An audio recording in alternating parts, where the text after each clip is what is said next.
दुनिया भर के देश इस दबाव में हैं कि फिलिस्तीन को अलग देश की मान्यता दे दी जाए। ये शुरुआत फ्रांस ने की थी एक्चुअली।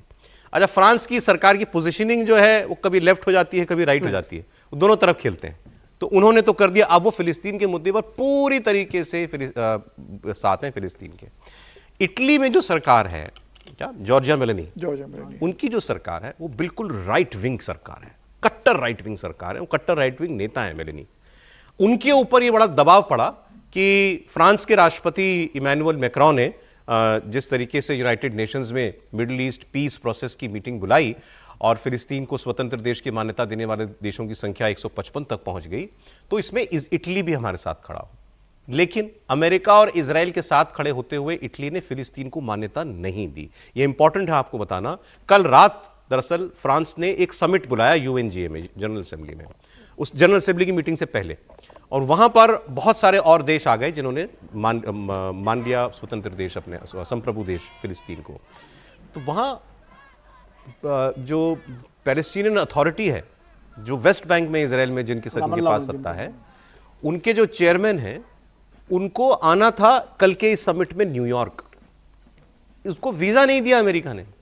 उन्होंने कहा कि ये जितने देश मान्यता दे रहे हैं, ये ट्रंप का बयान है कि जितने देश ये फिलिस्तीन को मान्यता दे रहे हैं, ये रिवॉर्ड कर रहे हैं हमास को, ये हमास को पुरस्कृत करने जैसा है। अब इटली के प्राइम मिनिस्टर जॉर्जिया मेलोनी के इस फैसले के खिलाफ कि भाई नहीं, हम नहीं देंगे मान्यता, रोम से लेकर मिलान तक जबरदस्त प्रोटेस्ट हो रहा है। उसकी तस्वीरें जरा दिखा दीजिए स्क्रीन पर। पूरे में हिंसक झड़प हो रही है। इसके बाद इटली के कई शहरों में बेहद तनाव इस वक्त चल रहा है। पुलिस से इन लोगों की भिड़ंत हो रही है। तो ये इस वक्त फिलिस्तीन को लेकर के माहौल दुनिया भर में बना हुआ है।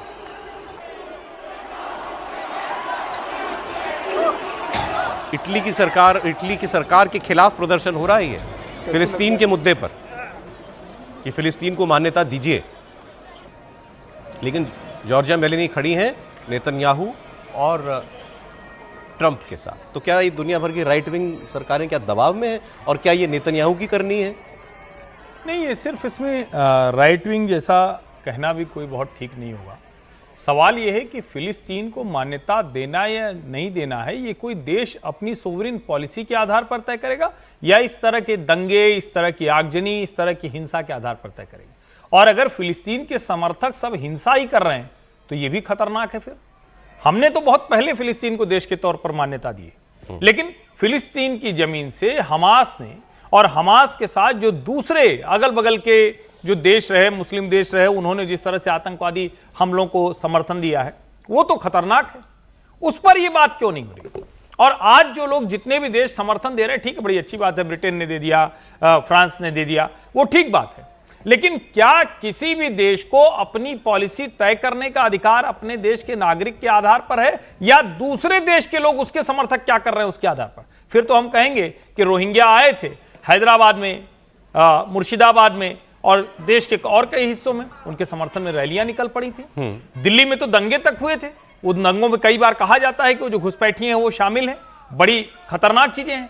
सवाल ये है कि क्या जो लेफ्ट विंग है, या जिसको हम बार बार कहते हैं कि इस्लाम और लेफ्ट एक साथ नहीं रहता है, क्या रेडिकल इस्लाम और लेफ्टिस्ट फोर्सेज वो नेशनलिस्ट फोर्सेज के ऊपर वायलेंस का सहारा लेकर दबाव बना रही? ये बात होनी चाहिए, और ये खतरनाक। अगर ऐसा हो रहा है तो भारत को सतर्क और सचेत ज्यादा रहने की जरूरत है। भारत में किस बात का प्रोटेस्ट करेंगे? भारत तो खड़ा है फिलिस्तीन के साथ। नहीं, एक मसला नहीं होता है ना। हाँ। ये तो अगर आप ये मेंटेलिटी से चल रहे हैं कि हम जो चाहेंगे वो करा देंगे, तो बांग्लादेशी और रोहिंग्या घुसपैठियों के समर्थन वॉशिंगटन सईदा हमीद में बोल दिया था ना अभी, असम में जाकर सईदा हमीद ने। वॉशिंगटन पोस्ट ने खबर की है सर, उसकी बड़ी इंप्लीकेशंस है।